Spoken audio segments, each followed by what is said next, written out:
Hey, I'm Billy Stokes. This is my journey of building our business, but without compromising the relationships with people I love. Follow along while I document my growth. This is all BS. End of our last episode, we wrapped up with our time in Kalgoorlie. So, Beck and I, at this point, we got married. We stayed at a friend's place. They were renovating it, and it was $0 rent, or like minimal rent, while they were renovating it. And it was a great like little start, I'd say, to our relationship. And we were in that little like honeymoon phase. You know, Beck was working, I was working, and we were just coming home and spending time together, and the sort of time you do when you're newly married and all these sorts of things. And it was good fun. You know, it was that like blissful. And I look back and I just realized, man, like I hark back to who I was then. I just had no idea.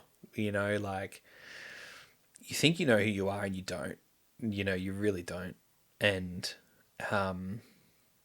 it's cute. It's so young and youthful and naive. And, you know, I look back at the things that used to trigger me and piss me off, and I'm like, oh, like it's so obvious now. And even in Beck, like, you know, as a couple, we've grown so much, and it's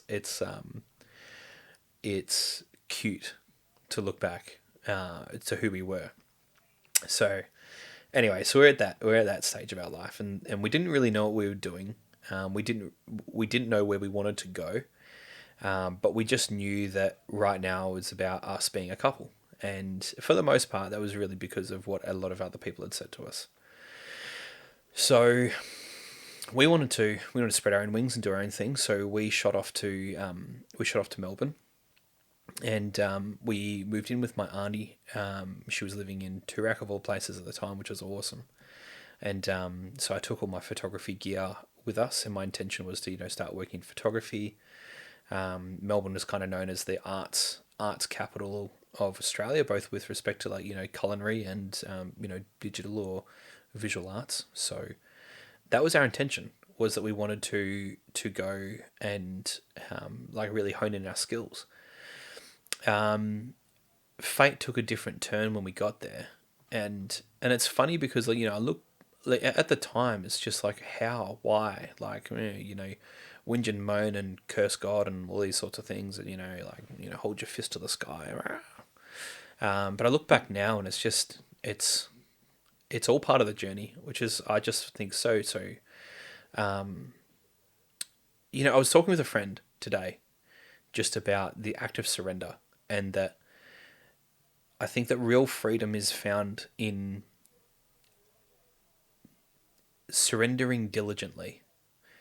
And what I say in that is that it's not that you just give up. It's not that you let go. It's that you don't know what's coming your way.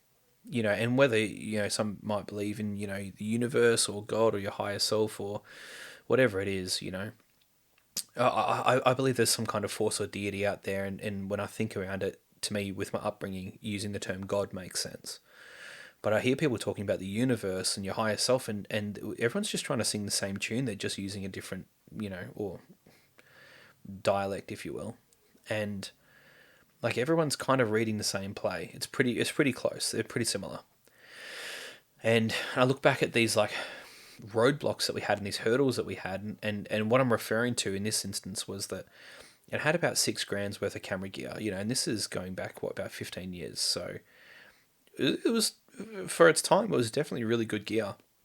Nowadays, crazy outdated, but really good gear. And those were my tools. That's how I was going to make money, and we were there for about maybe a week or two, and someone had smashed in. Oh no, that's right. We were staying with my auntie.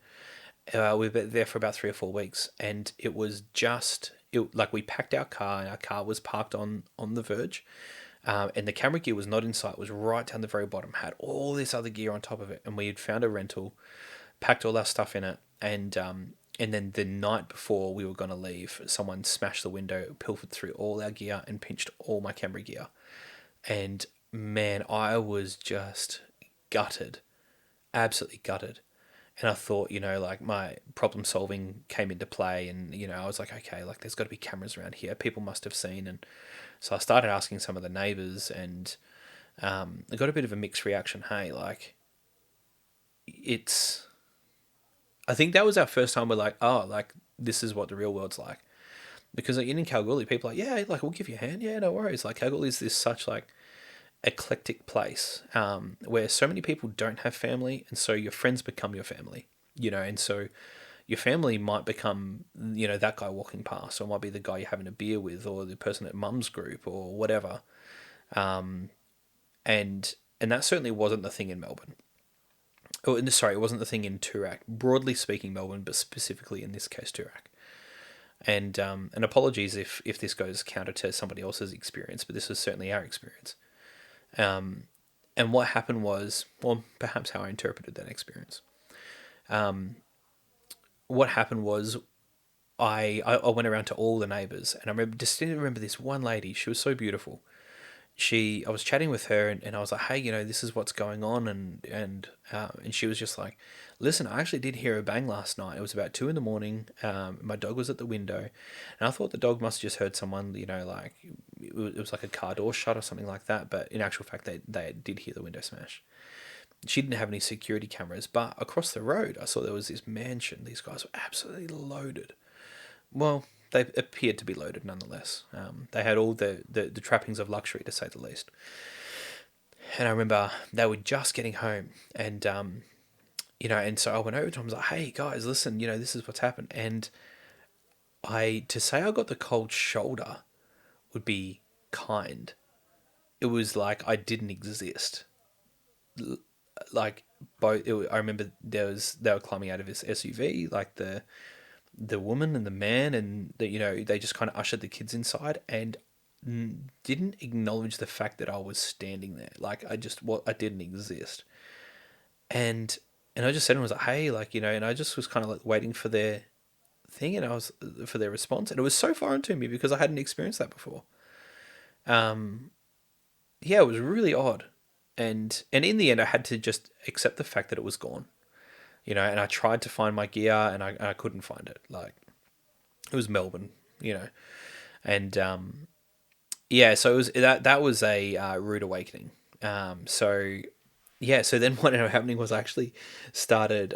Beck found a job pretty quickly with her resume, and obviously within the food capital of Australia, she found a job pretty quick.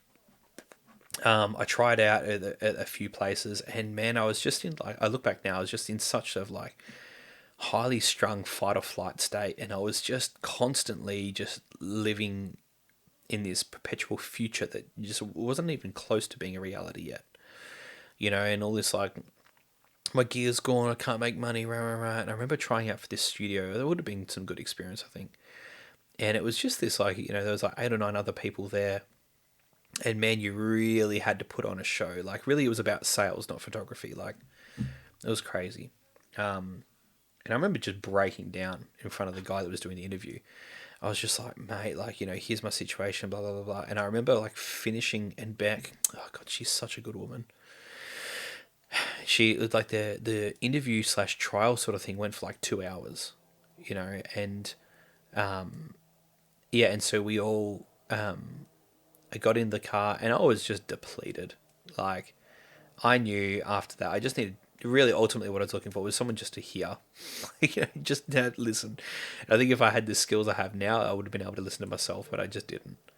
And so I just ended up like dumping all this stress and shit on this bloke that was interviewing me, which is crazy. Oh man. And yeah, and I knew as soon as I walked out that door, I knew that I wasn't getting it. I never heard back from him again, and rightly so. I wouldn't have hired me back then. So I started to scrape the barrel, and I was struggling to find some work, and then I finally ended up landing a gig, which I thought was marketing because that's how they portrayed it. Turns out I was doing door to door sales, and what do they call it? Face to face marketing or something like that. Yeah, it was door to door. And it's funny because some of my best memories and some of my best friends that I have from my time in Melbourne actually came during that job. And I think I remember reading a study. This is so low resolution, so please don't take this as gospel or quote it, but it certainly bears similarities in my experiences that You know, the relationships, the depth of relationships you have with people are the ones where you struggle together. You know, that's really where the bond is made, not in the highs, it's in the lows. And you look at things like, you know, people who have really great relationships with their like military buddies and that sort of thing, is that it's in the struggles.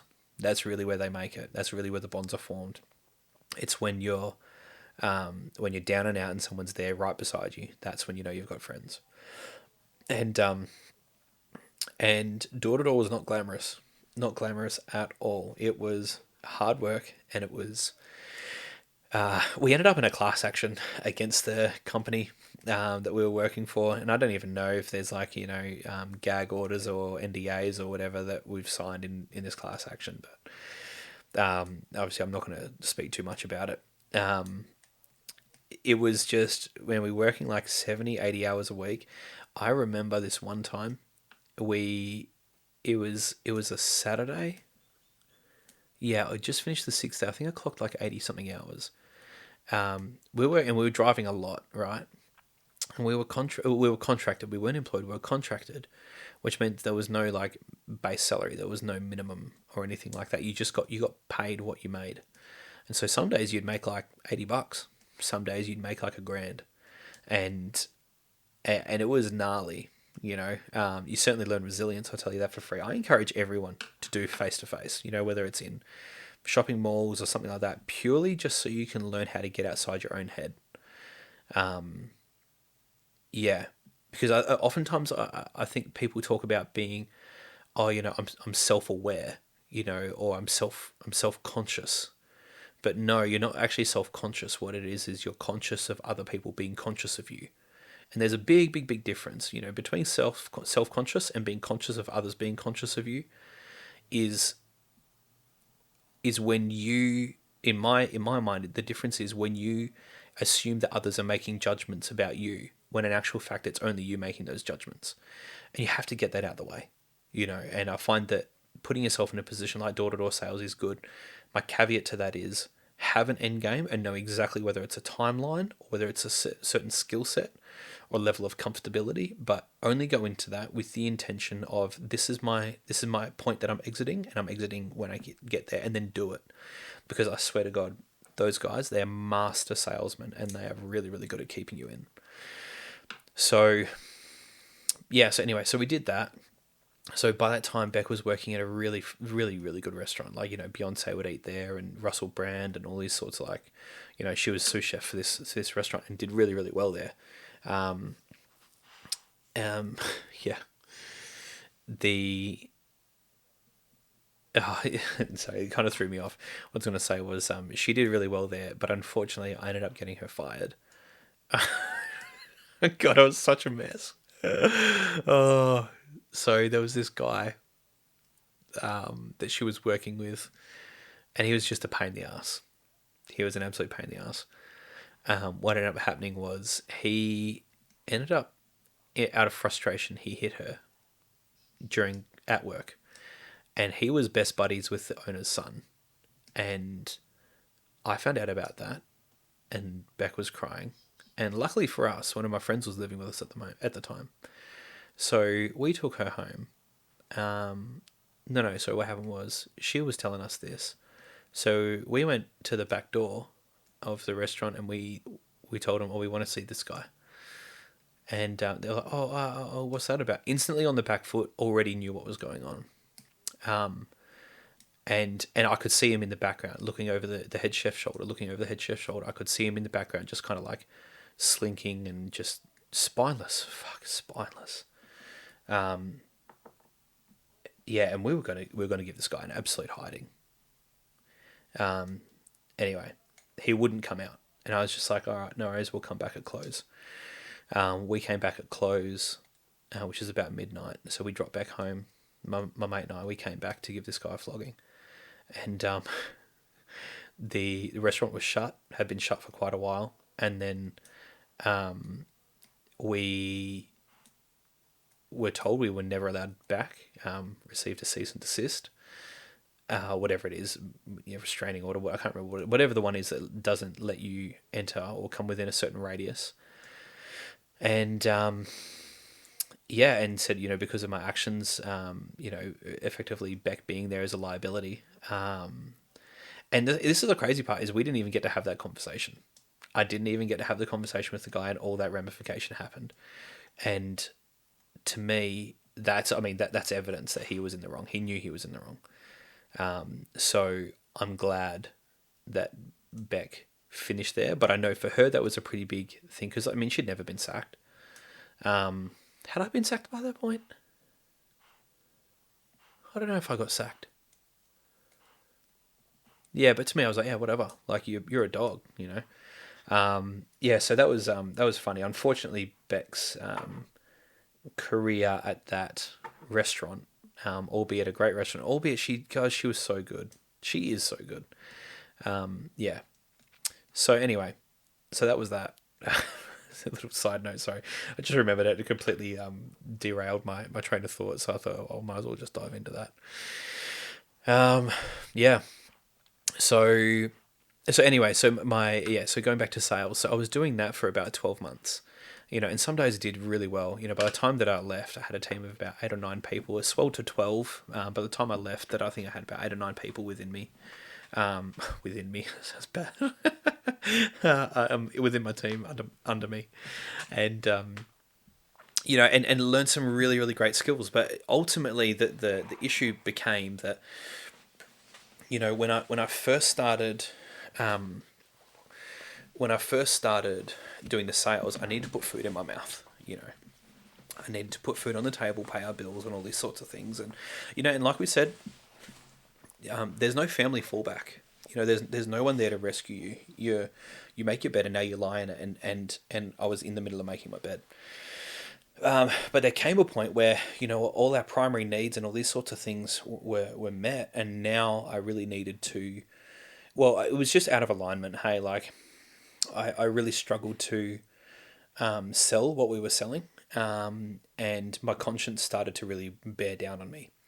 Not to say it was a particularly bad, like what we were selling wasn't bad. We were fundraising for charities, but some of the charities I just didn't believe in, and the whole thing is knowing that, like, it would take 6 months of someone donating before my fees were covered, let alone the company.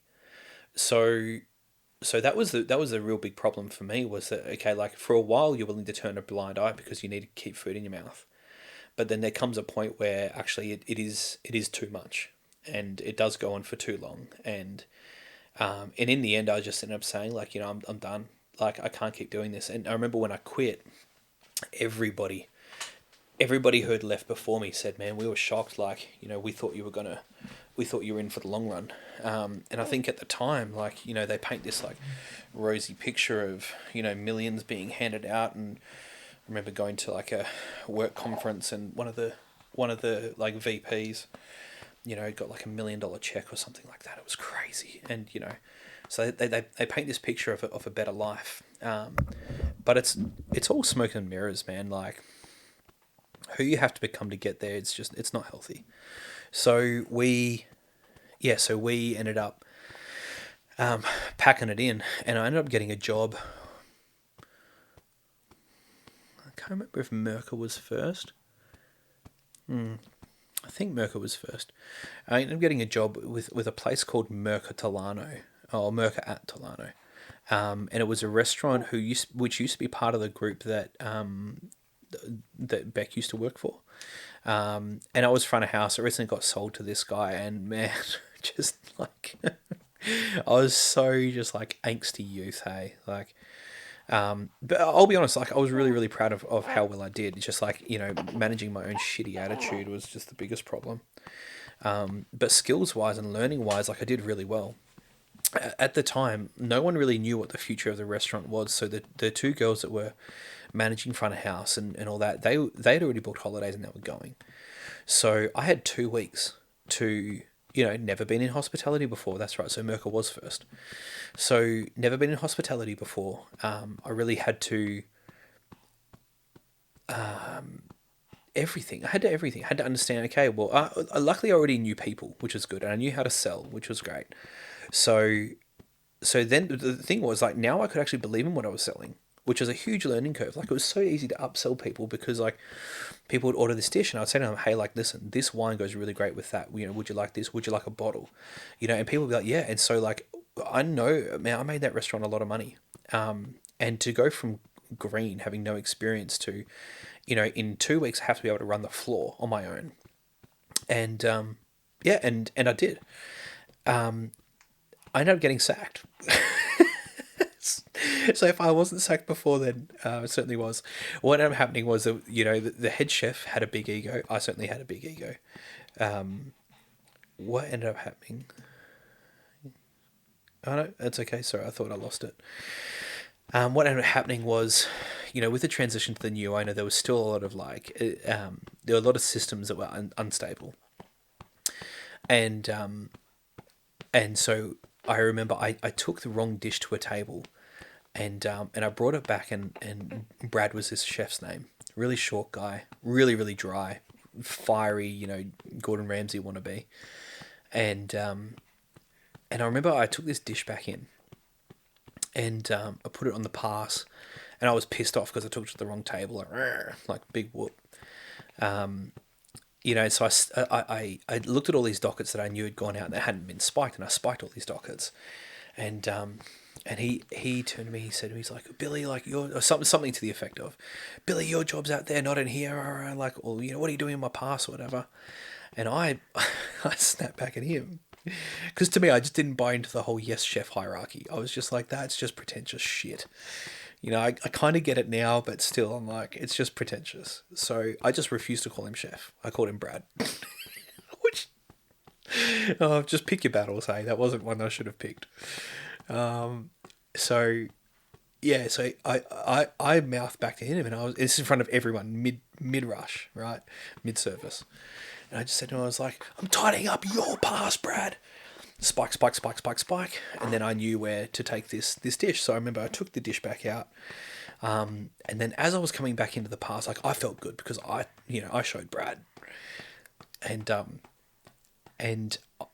as I was, there was this one spot where, you know, you've got doors in, doors out, you know, doors to the, out to the dining room, and then you've got doors into the, like, you know, the dish pit in the kitchen,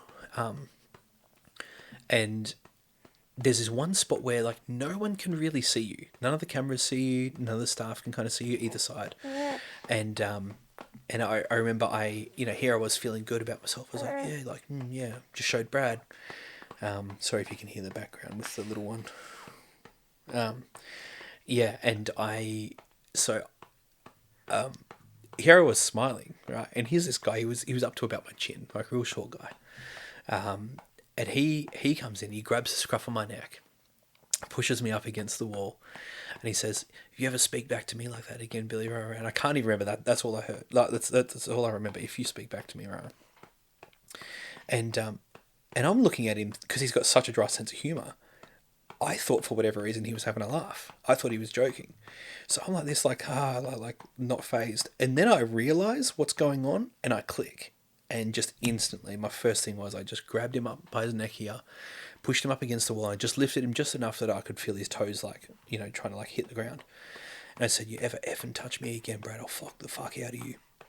And I put him down, and I walked toward the kitchen, to the dining room, so that way at least I'd be seen, you know. So it wasn't just the two of us. And I remember him. Oh God, I was so angry. He was walking right behind my ears, going like that, like a little rat. Anyway, the next day I was stood down. The day after that, the new owner called me in and told me that I was, you know, inappropriate and yeah, whatever. So I was like, I was on my longboard, so I just grabbed my longboard and I skated out of there. And yeah, so that was fun. So that was my first experience in hospitality, which was interesting. I learned a lot, and it was a little bit of a baptism by fire. I can't remember how long I was there, a few months or something. Yeah, but anyway, so that was good. Meanwhile, Beckett actually got this really great job in Flemington, I think.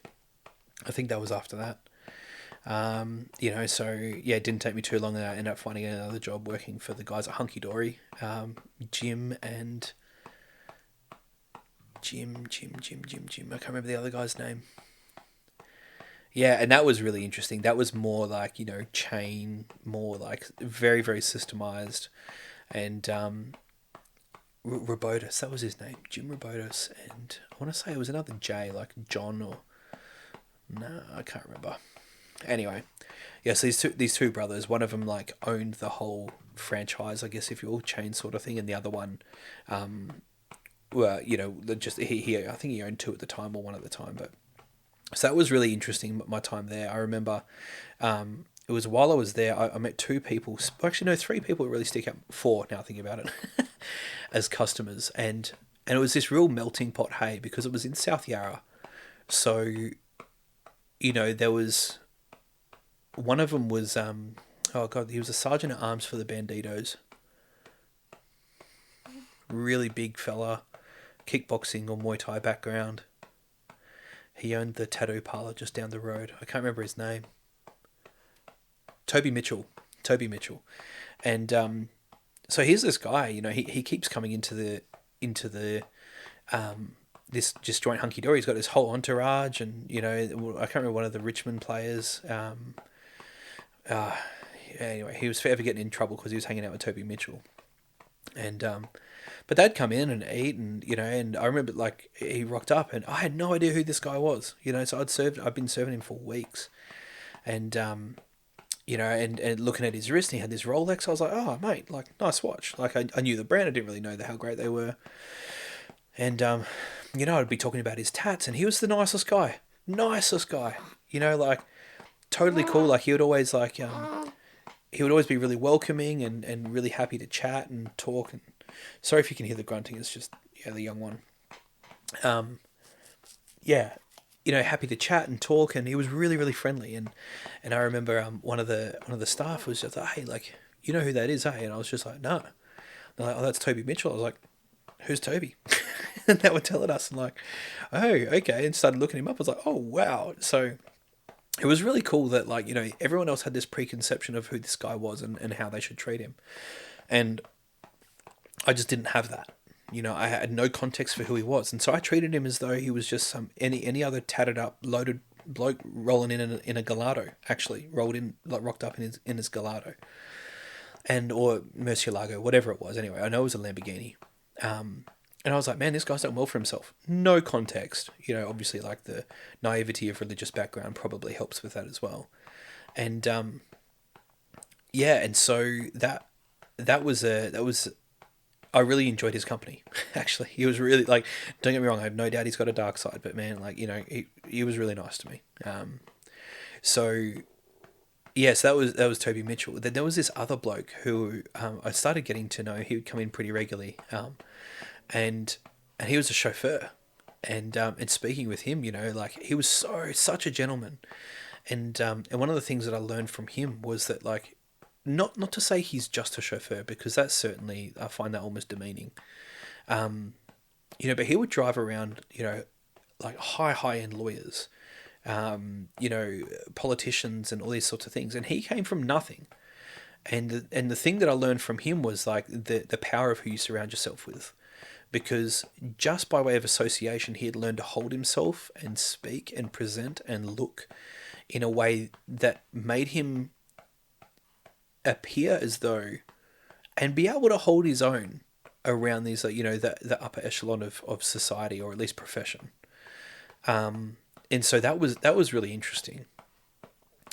So I really valued his company. And then another customer I got to know was a guy named Philip Bartholomew, and he at the time, oh, you're right, mate. He at the time, he was the owner of My Pet Warehouse, and he was the one who really sort of like, again, really really welcoming. I remember he would always get salmon rice and this spinach salad we sold, and so I'd see him come in and he'd sit down and I'd bring him his meals, and I remember showing me his website, and his website had all this back end. Insights as to like all customer spending, and I remember being like, whoa, this is crazy. And now I know that that's actually quite standard, but for him to be able to like be so open, and he was super transparent. He was telling us, okay, well, this is our current forecasted revenue for this year, and our next big milestone is like this milestone. In my mind, I'm like, like obviously like talking in the millions, and I'm like, this is just incredible. Like, I can't believe it, and rah rah rah. And so it was this really, like, I found, and this has been my experience with hospitality in general, is that, everyone drinks coffee, everyone eats food, everyone goes out, and it's such a melting pot. I think one of the things I really learned and I really appreciated about having Phil as as a customer was his willingness, even though he's so much further along in business than I can currently imagine, that he was willing to be transparent and open with the waiter. Like, that's so cool. And I had a lot of respect, and I gleaned a lot from him. The last customer that comes to mind, oh gosh, I cannot for the life of me remember this guy's name. Yeah, but he was, at the time in the 80s, he was like a tech guru, like one of the VPs or something of one of the big companies, and he said what ended up happening was he was at a nightclub and he got king hit, and then he developed schizophrenia, or some sort of bipolar or whatever. Anyway, he'd been living on the street for years, and at the time, like, Google Maps had, like, the heat signature where it shows you like how busy things are, and so, like, I got chatting and got to know this guy, and just all of a sudden I realized, like, you've got no idea how far the world's come. So I was showing him, even with like GPS tracking, like, you can see where areas are busy, and his mind was blown. And so I just, I remember catching up with him a few times after work, and I just find out where he was, and he was telling us about his, like, mental health journey, and I remember he was telling me about this time he went to saw a psychiatrist at Box Hill, and he was sitting there. So he went and saw the psych, and he said to the psychiatrist, "Oh, I think I just want to kill myself." And the psychiatrist said to him, "Well, then do it." How's that for advice? And Elliot, I think his name is Elliot. I think his name was Elliot. This is the homeless guy. And he, beautiful blonde hair. Gosh, crazy. So he came through. So anyway, Elliot, I'm going to call him Elliot anyway, was saying how he this psychiatrist told him, "Oh, it's, if you're going to do it, then do it. He's like, if you're going to kill yourself, you're going to kill yourself. Otherwise, we're not going to be talking to me, because you don't want to kill yourself." And he was like, "Yeah, okay, fair enough." And then from that point, he just put that to bed. He was like, "Yeah, I actually don't want to kill myself. What I want is, I want to solve the problem." And I found that a really, really interesting insight from somebody who was given the advice to just kill themselves then. And I look back now, and a lot of the times you hear people say, "Oh, Robin Williams, for instance, let's use that for example, or the guy who's the lead singer for Linkin Park. Like, nobody knew. Everyone's like, how did I not know?" And then bang, gone, like crazy. Like, yeah. So I found that interesting, is that, you do what you actually want to do, and this is not just with respect to suicide, right? It's just with respect to anything that you actually align with. Is that if you're saying you're healthy, you want to be healthy, and you're not doing anything to be healthy, you don't want to be healthy. Oh, I want to build this future for myself, and you're not actually doing it. No, you don't. Yeah. So that was an interesting insight. Last time I saw him, I remember it was cheeky bugger. It was like mid-rush. He waited patiently in the queue. He came up and he was telling me, like, he's kind of getting to the end of his tether.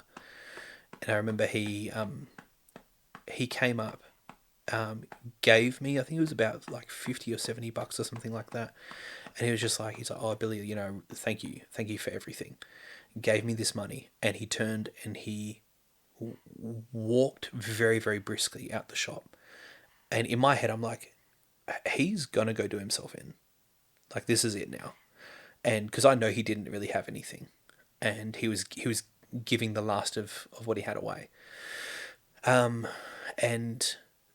in the middle of the rush, I couldn't with a conscience not go and at least understand what was happening. So I stopped what I was doing, palmed off to one of the other girls, ran out there after him, and by that time, like, he had already started moving. Like, so I followed him along, and I caught up with him. I was just like, "Mate, what's going on?" I remember he just had, like, his eyes were welling up, and he was just like, "Oh, Billy, I'm so exhausted." And I was like, oh, Elliot, I was like, don't do this, mate. I was like, just hang around, just please, just hang around. Like, let me finish work and then we'll catch up and rah, rah, rah. And to his credit, he did, which was very, very surprising, you know. So he just, you know, I paid for his food and he just hung out, and I remember we went for a walk and we just walked for a couple of hours, and I didn't know what was going to happen at the end of that day. And I didn't see him again. And I don't know what the outcome was, but I know he was tired. And that was it. That was the end of it. And I don't know what happened to him. I'm sure that I can make some educated guesses. Yeah. And I think all of that,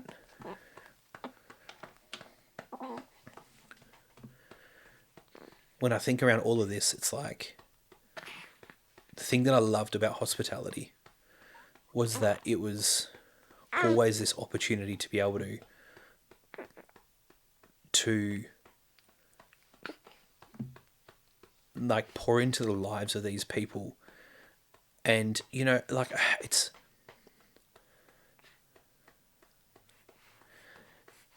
I think the thing I like about hospitality is the humanity of it, where everybody needs to eat. Doesn't matter where you are, what you know, class you belong to. Everybody needs to eat. You're homeless. You're a bikie. You own a multi-million-dollar company. You drive rich people around. Like, whatever it is this eclectic place where people can belong. Everybody needs to eat. You know, it's a really rare industry, and I certainly fell in love with it for those reasons. Yeah, for me, it was the people aspect. So I think that's kind of where the love for hospitality was born. At least from my side, it's the people. And there's very, very, very few industries. Like, you know, I say to our guys at the coffee shop is that, you know, our vision is to change the trajectory of people's day. Is that when people come in contact with us, like, people start their day with coffee, whether they're on night shift or day shift. They begin that day with coffee. And the power that we have over that is so incredible, because we get to send them, like, let's just say that they're about to go have a wedding. They're going to a wedding. Well, what an incredible day already. Great, we get to amplify that. Someone's having a shit day. Well, guess what? We get to pick them up out of the gutter. Like, it's so powerful, and it's so often overlooked. And what I find even with that, like, I know Seneca, there's that book he says on the shortness of life. And it's so, so powerful. If you haven't read that book, I really encourage you to do so. And in that, he talks about the importance of the small things, and the reason that they often get overlooked is it's like holding sand, is that, you know, these moments, moment to moment, they slip through your fingers, and they seem so insignificant because they're so small. But that's why it's important. And one thing I've learned is the little things matter more than the big things, because if something big happens, it's easy to identify where it went wrong. But if something continually small happens, it's easy to not understand why it went wrong, because all it is just the acceptance of small changes. And so really, like, for any meaningful change, it has to be in the details. The meaningful change doesn't happen with the big things. It happens with all the small things, because the small things are overlooked. So I think that's kind of like, that's the origin story for propaganda. Is that, yeah, sure, we need, you know, Beck's level of expertise and attention to detail with respect to hospitality was, as an industry and a skill set, was second to none. And then I think that, you know, the love that I've developed for being able to build a relationship with people, I think that was the other part of the equation that kind of made propaganda a success. So, yeah. That's I guess that's where the seed for the love for hospitality began.